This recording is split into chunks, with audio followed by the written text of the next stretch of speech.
One of the questions I get asked a lot is what adds the most value to my home? And that is such a trick question. That is such a trick question. Yes, kitchens return a lot of value to it. Bathrooms return a lot of value to it. Anything infrastructure, you put in the air conditioner in. But my answer is, it's what you want. It's your home. It's your home, and how long are you going to live in that home? Right. It is. So it's a loaded question.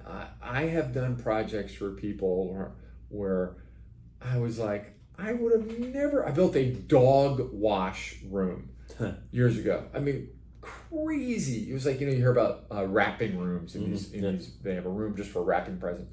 I built those, but I built a dog wash statement. The cabinetry in the dog wash room. They had no kids, 2 beagles.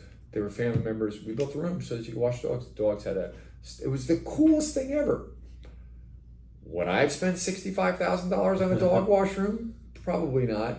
They loved it. So, beauty's in the eye of the beholder. Right. And if you have your dream, that's what matters. Yeah. I mean, that is the best return on investment you get, is if it means something to you. If it means something to you, then it's worth it. Yeah.